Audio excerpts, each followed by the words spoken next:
What's up? It's Friday. Thank God, right? What a crazy week it's been from just about every angle you can look at it.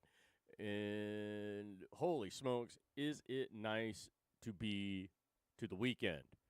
Um, it's just, I think it's a well deserved break for everybody.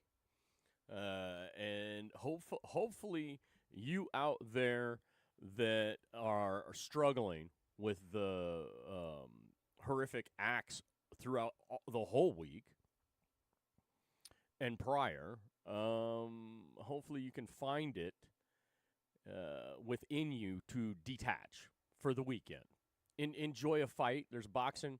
There's a boxing match on Saturday. There's probably some UFC going on somewhere. There's, probably some wrestling, probably some football.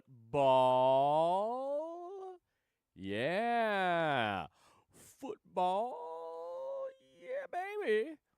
Yeah, baby. Saturday, all day Sunday. Football. You got baseball going on. Go out there and detach from the disaster online, detach from the news. Just ignore the news for the weekend. Don't worry, I'll be paying attention. Some other people will be paying attention as well. But I'm really actually talking about not just the audience, the people out there as a whole. I'm kind of really leaning into the other podcasters and streamers right now. Take a damn break. Most of you are drained. You are still super emotional, and you need to eat some popcorn, have some ice cream, take in a movie that's not a political type movie. Take in a comedy or an adventure. But try to de-escalate yourself in from wherever you are. Recenter, get back to the center, and then come back on a Monday refreshed, reorganized mentally, and hit the ground running with whatever thoughts and ideas that you've maybe had run across your mind throughout the weekend while you're decompressing. That would be very, very valuable to you and to your audience. And you do you do whatever you want to do. I'm just giving some free consultant work here. I'm doing some consulting here. Free consulting, free counsel, just it's free. I'm giving it to you. So take that and really think about it. Just think about it. If decompressing involves, you can feel that. I really needed to do the podcast stuff for 2 months or so, and it was taken from me. I kind of thought that it was going to be taken away from me again today. I was going to go live right at the top of the hour, and then it was going to be 5 after the hour, and then it turned into, well, what it is right now. Because I had some things I had to deal with behind the scenes. I'm going to chalk it up to an update. I had to do an update last night, and I just had to run through some things, and I'll leave it at that. So we're good. We're good. And then I also got a phone call while I'm trying to monkey with stuff. I had my dear friend Joanne called me. So point, even though it's college football Saturday, and then there's boxing. Like, I mean, holy smokes! It's like, oh, I'm chomping at the bit to see my University of Oregon Ducks. Yeah, I can't remember. I guess we're playing. Who are we playing? Who the heck are we playing this week? It's Oregon State next week. In-state rival next week, which is called the Civil War still. We're just calling it the Civil War. I don't care what anybody else wants to call it. Um, why can I not remember who the heck we're playing this week? Oh, That's why Northwestern. That we're in Chicago. The University of Oregon is flying into Chicago. Probably is already there. Probably was there Thursday or when they're in Chicago, going to play Northwestern, who is 1-1. Northwestern's 1-1, so they're capable of disaster for Northwestern than what it was for Oklahoma State. I don't know though. I have zero clue. But go Ducks. Go Ducks. Good luck, Northwestern. And yeah, peace be with everybody in Chicago. Please treat my Oregon Ducks with care. Please be caring with my University of Oregon Ducks. Please. Chicago, simmer down, Chicago. Simmer down, at least for this weekend, and then you can go back to doing all the weird stuff you were doing before. But yeah, look, for most of us, this weekend needs to be kind of a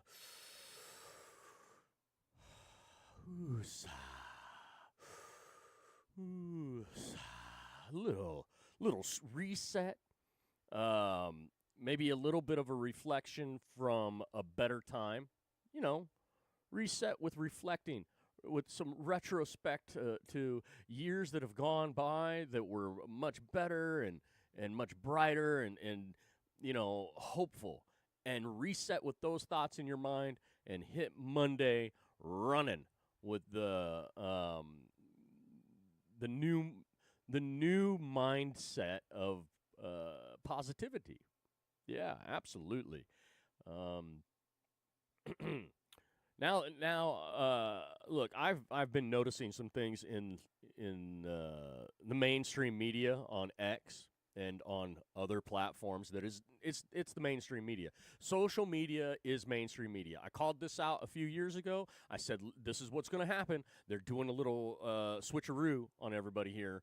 In mainstream media, that's the classic, is always going to stay that way, and they might tweak things here and there, but they are propagandists at this point, and there's nothing you and I can do to change the fact that they're propagandists. And you're getting very little truth from mainstream media. I said don't fall for the BS. Do not fall for the BS on social media where they're like, "Oh, we're independent. We're independent news. It's where the people's news." That's bullshit. That it's not true. It's always been a lie. I called it out. There are people who are independent, like myself, on these platforms, but we're censored. We're not really anybody that's pushed to you on any of these platforms. Anybody that's at the top, they're bought, they're paid for, they are pushing some sort of propaganda at some level, and maybe they're maybe not all of their content is that way, but you gotta pick and choose still, because it is mainstream media. Social media platforms are the new mainstream media, and it's a lot more difficult to tell what's real and what's not here. So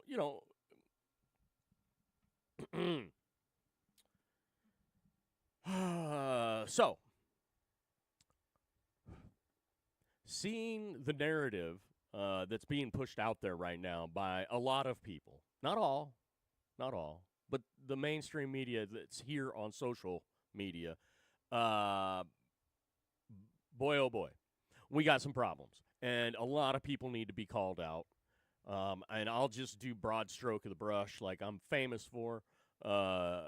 Just so, and if it applies to you, then it applies to you. If it doesn't, then just keep your girdle on, keep your panties on. Just if it doesn't apply to you, then if you think it might apply to you, then yeah. Or if you know, yeah, stop censoring, all of you. Just stop it. Stop it. This pendulum swinging from of censorship, where we're seeing both sides censor. We've seen the extreme side of censorship, obviously, this week. That's the most extreme censorship you can get. Gonzo, bye-bye, life taken. That is the ultimate censorship. But now we have people on the right that want to justify censorship and censoring these other people, which, by the way, the people that appear to be on the right that are doing the majority of censoring and playing this weird social media game, they're actually people that are lefties. 10 years ago, not even 10 years ago, they were solidly on the left, a lot closer to center than all the rest of the left over there, but they were solidly on the left. Socialist talking points, all of these, love, care, kindness, politeness, sweetness, all this bullshit where, we got, we gotta be liberal with this. We gotta give, and we gotta provide these social programs, because without those, those people are now on the right, and they are now censoring the others, what they say are the other side of the fence. They still are on that side of the fence, and they need to simmer the hell down. And the people that are on the right that have been, the conservatives, they need to simmer down too, because they're getting pulled into this. They're getting sucked into this great psychological game of tug of war. The conservatives, people who are constitutionalists, are losing this battle, because the Republican side, the conservative side, is getting sucked into this craziness, and we have this weird. It just doesn't matter. Everybody seems to want to censor at some level for some reason. Now, I'm going to hit the scroll here pretty soon, and we're going to scroll through some stuff on X, and we're going to probably find posts of all sorts of stuff, and I'm going to make a lot of comments in this way or the other, and I'm telling you, I'm going to see people that are pulling some bullshit where they're getting people fired. Now, I'm hey, you want to call people out and draw attention, and then somebody in that area decides to fire them, that's up to them. That's not the goal, though. That shouldn't be the goal, to get people fired from their jobs for their speech. Look where that's gotten us in the past. So what, we're just going to volley this back and forth until the First Amendment just disappears in totality? Just gone. We're going to self-impose censorship on all levels at this rate. That's what we're going to do to ourselves as a nation. And that is the goal for all of those assholes out there that keep dropping this shit into the water that we're drinking. The ideas. Wow. Look, I said last night, call them out, magnify them, put them out there. If you know the region that they're in, hey, they live in Tulsa, Oklahoma, and they're celebrating a young man's death and calling for more. They live in Tulsa, Oklahoma. You guys, now you know. Tulsans, now you know. Do with them what you will. I'm not saying dox them at their private home. I'm not saying go to their work if you even know where they work. Just if they put their face on the camera and behind a microphone and they're doing some crazy stuff, whether it's even with this incident that we're still dealing with, you have to call them out. You have to magnify what they've already put out there. Like, hey, you want to magnify me? Go ahead. But you won't, will you? You won't do it, and that's fine. But magnify the idiots out there that are being stupid, and let the people of their region deal with it in their way, whether it's they get fired from their job because their boss or the owner of the business is like, hey, I don't want your kind in here. Your kind doesn't belong here, because this is going to spread throughout the office. This is an ideology that I'm not going to accept with my business. This does not represent where I want the workspace to go at all. And sadly, you might be a great employee. You might actually toe the line while you're here at work, but I've decided your rhetoric that is now flooding into my office because, hey, quite frankly, you were connected to these people and they've caught you, and I just don't want to deal with it. So, bye. Now, do I think that you should be able to hold a position, hold a job, and be able to have something completely uh, in a range of thought that's different than the owner, and where you would out on in the public be maybe debating over stuff vigorously? Yeah, I believe you should be able to do that. But not my decision. Not my decision. And quite frankly, private businesses should be able to choose however they want unless they're operating from a public space as a public entity. That's the only time I'm like, hey, you're promoting yourself as a public place for everybody to come and do this, that, and the other. You better toe a certain constitutional line. Period. Period. But you're not. In some cases, you're not. So, but all of these private entities out there firing people for their thoughts and ideas and how they freely express them, this is a slippery slope. This is dangerous. Now, if you want to shun people publicly, you want to shun people on, like, seriously, just ignore, like I am. I am ignored greatly on all of the social media platforms. I am shunned across the board because they don't agree with my rhetoric, because it doesn't match up with their narrative, whether it's on the left or the right. I'm the guy in the middle that has a conservative base for value, but I don't push it on people because it's just how I live. And I call out everybody and their mothers and their fathers and everybody in between, and I call out the corruption. That's what I do. And then I analyze this stuff and I talk about it openly, and then, it gets me into trouble constantly. Hurts people's feelings. Sorry, Elon. Hurts certain CEOs from Canada that are shady. And it hurts every single person because they can't handle the discourse. These people are no different than what we're dealing with out there in society that have decided to go to a certain extent with their censorship that means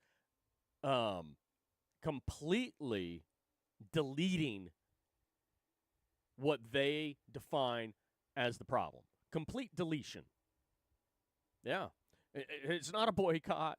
It's not canceling society and individual. A complete deletion based on your unwillingness to just let them be them. Let them just ignore what they're doing. Manow over on Twitch says, hello, Manow. So, we have a situation where this is a sickness. It's a virus that's on both sides of the fence, and it's going to destroy our freedom of speech in this country. It's going to destroy it. And, again, magnify the assholes. If you have an asshole in your chat, let them be an asshole in your chat. Ignore them. But at least give the opportunity for people to see who the dipshit is. If you all out there think I'm a dipshit, you should be saying, hey, look at this one. I've had one person try to send the retard finder on X after me. Look, I found a retard, and it's me. And I'm like, what do I do to respond? I smile and I wave. Because someone defined me as a retard. But when I smiled and waved and replied with the emoji smile and wave, I'm outing that person for why they think I'm a retard and how that makes them retarded. And I don't have to even say a word. I don't boot them. I don't block them. I don't do nothing. I just, hi, how you doing? They outed themselves as being the retard because they didn't understand. They couldn't keep up. I find retards on both sides of the fence right now. There's a ton of them. There's the fraudulent conservatives that oh, I woke up and I became. No, you didn't wake up. You are the exact same, but you don't want to be attached to the nut jobs on the far side. So you're infiltrating in through certain methods. You're coming to the right hand side, and now you're expecting people to have open dialogue with you, so you can convince them to be where you're at because you are the new conservative, right? The new conservative that's not conservative, you're a socialist. That's what it is. And it's like, nah, I've seen this happen. This is what happened in Australia. This is what happened in Canada. This is what happened in Britain. This is what's happening. Now it's happening here. And I've been like raising the alarm. No. That's why nobody will try to, magnify me to call me out for being a dipshit. Because they understand that they will not win the battle with me because of where I am. I'm just on the constitutional side of things. I'm not on this side or that side. I'm for independence. I'm for individuality. I am for liberty. That's where I am. And if we can unite under those thoughts in times of war and in times of natural disaster, and then be able to disperse and unite again, and then to keep our individuality, to keep our independence, but then recognize when we need each other and be there for each other in those times. But no other time should we be imposing this type of unification. We should be embracing individuality. We should be embracing differences, whether we agree or not. Some people are going to go nutty on either side because they're going to be extreme. Because they're not going to be able to comprehend. They're not going to be able to have the conversation. We've seen what happens when people get to the point where they can't talk anymore. They have zero ability to be able to further the conversation. Last night, 9 hours I talked. The night before, 8 hours I talked. Now, I was lucky enough to have a couple people pop in and join in on that conversation to an extent, and that was very enjoyable. You don't have to be necessarily just talking with one or two people. You could talk with a group. I find that a little cringy because people start walking on each other and start interrupting and being rude without that nice natural volley of back and forth conversation. And nowadays, the younger people do not understand that dance of a conversation. They don't. You find it's very rare that you have a younger individual that understands the dance. It's very rare right now for most people, even in my age bracket, my generation, that are on left of center. Most people left of center ideologically cannot do the dance of conversation because they start getting worked up. They're emotionally driven in these talks. So, while out of control with the over-the-top grandiose virtue signaling, which is just a flat-out lie in a lot of cases, all the way to the I'm emotionally controlled, I'm going to block and censor everyone out there that doesn't agree or is reacting to something that I like. Hey, I'm sorry, you're out of control with that reaction. Okay, tell them that they're out of control with their reaction. And on social media, prop them up and say, look at that person. Call them out. Look at this nut job. Don't censor them. Don't block them because you want to see the other shit that they put out there. It's a great exercise of reminding you of where center is, where the foundation is, where we're coming from. It's super important. And you have people out there that just don't get it. They want to be soft. My virtue, and you should have my virtue too. And that's just the only way. I'm sorry. Hey, we're human beings. My virtue's not going to match yours. My morals are not going to match yours 100%. My thoughts and ideas are going to be different. We're not going to be in line on a lot of things, but we are going to be in line with a lot of things. And I hope that we can come to an agreement on everything that we disagree with, like the middle ground where I don't agree with your foundation and you don't agree with my foundation. So we build a foundation of understanding in the middle to where we can meet and be